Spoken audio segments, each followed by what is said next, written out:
Julian Assange, thank you very much for sparing the time to talk to Press TV. These leaks that have come out over the last few days, 92,000 of them apparently, I mean, from your perspective, what is the most shocking thing? I guess you haven't had time to go through all of them yourselves, but what is the most shocking thing that you've noticed? Well, the entire team of WikiLeaks, New York Times and Der Spiegel have only gone through in detail about 2,000 of these reports. So that's about 2% of the total.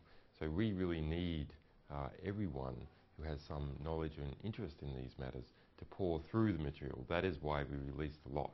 Now, my broad takeaway, looking at this 6-year history of war, is that the thing that stands out is the squalor of war. So it's the everyday events occurring that add up to kill the most people. It is not these few big media events you've heard about, the Kunduz bombing or the Gorani massacre.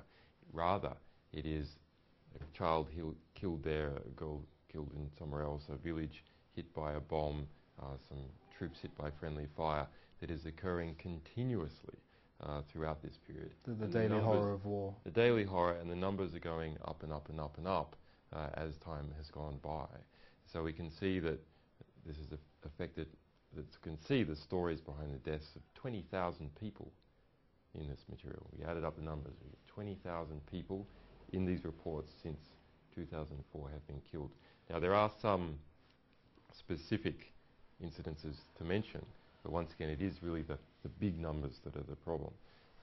For example, Task Force 373, a US Special Forces assassination squad that has been working its way down an assassination list called the Priority Effects List. How do people get onto that list? Is there any judicial oversight? No. We see examples of how people get onto the list. Regional governors who are unhappy with some person, political opponent, maybe a genuine Taliban leader, nominate them to go onto that list. And then US generals have also said, for example, to the brother of Karzai, that if he doesn't behave, he's put on the list. I mean, if I can actually simplify it, and like a journalist, all journalists do, and look at some of the headlines, some of the stuff from The Guardian, for example, that's coming out is that civilian deaths have been unreported. Is it possible to definitely discern that the US military is perhaps not talking about all the civilians that have been killed because of this conflict? Well, most of the civilian deaths in this material have not been reported. Now, we're not talking about the numbers of civilian deaths. The aggregate figures, at least for the past few years, seem to have been reported. The problem is, when we actually go down to these reports, which are used to create those aggregate figures, that number of civilian deaths that occur every year, we see that the reports lie. So the figures released by the Pentagon are built up out of hundreds and hundreds of lives.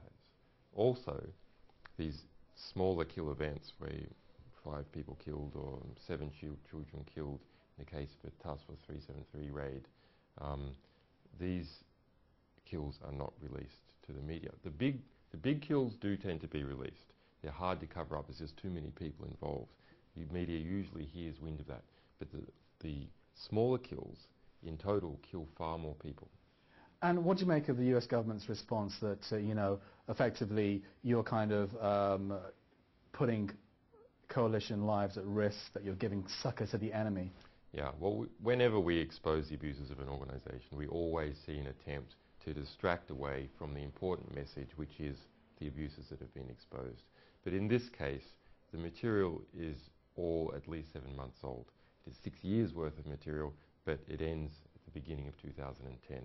So there is nothing in there of immediate tactical significance. But do you only expose big organizations, big governments, the US military? Do you hate the US military? Why aren't you exposing maybe some of the smaller organizations that abuse power as well? We do.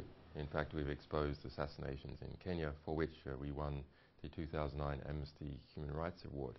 We've exposed secret state censorship lists in China, and in fact are banned by the Chinese government internet filter. We've done the same thing for Thailand, and Thailand has in fact put up a firewall to stop people going to our website. Your personal integrity has been questioned. People say that you're against this war, so is WikiLeaks. So can I ask you directly, what do you think of this war, and do you want it to end as soon as possible? Well, what person would like a war to continue?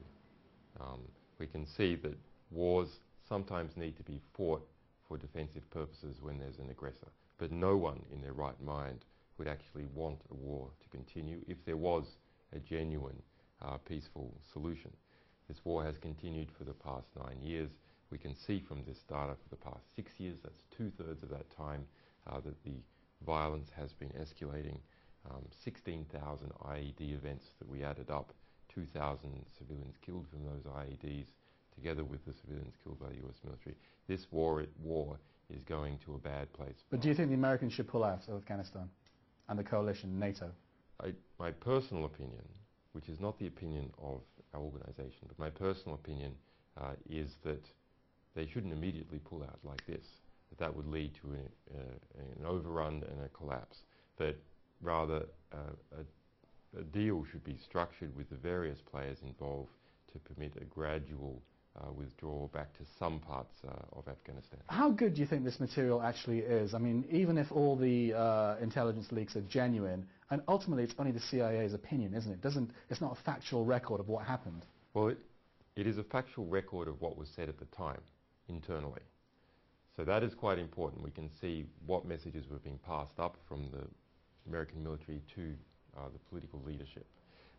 Now, there are reports in there from many informers that are paid by the US military. Those reports are not always accurate. In some cases, they're completely outlandish. For example, there's a report in there saying that Osama bin Laden is meeting every month in Afghanistan to have tea with so-and-so. I mean, there's just completely outlandish reports. You can see immediately they're not true.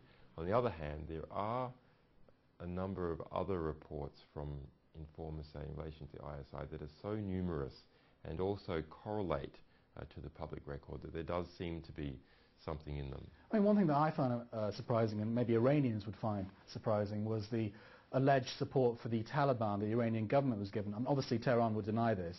And I think a lot of people, neutrals, would say, look, Shia Iran, Sunni, extreme Sunni Taliban, they're not natural bedfellows. I mean, do you find that report credible? There are a variety of informer reports in there. The US military, when it deals with a source frequently, will give them a credibility rating.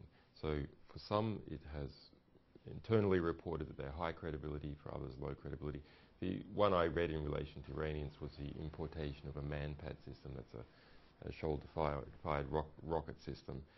By itself, that one report is not enough to make any sort of observation. You need to correlate this with other data. Do you fear for your personal safety now? Are you going to set foot in America? Do you fear arrest? Do you feel that WikiLeaks as an organisation may get shut down at some point? Well, I've been advised by my lawyers and by senior US national security reporters to not enter into the United States in relation to a previous matter, a previous leak we did.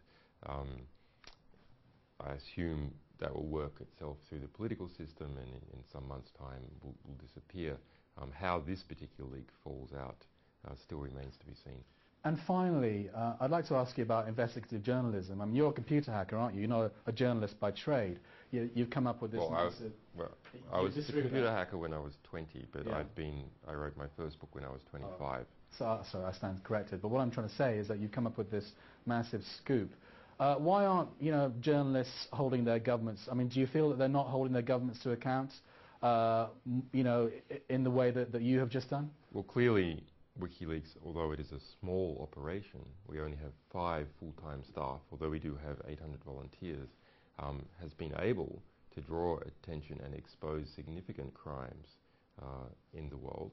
And why hasn't the mainstream press done that first? So there is something missing, and that's a niche that we are filling. Why are we filling it? Because other organisations are not. Why aren't they doing that? Oh, it seems to be that they're too close to the existing power structures of their country or their cashed up classes of society, depending on the sort of the nation where the organisation is based. As a sort of transnational organisation with people in many different countries, we're able to step above that. Okay, Julian Assange, thank you very much for your time. Thanks. Okay. Thank you.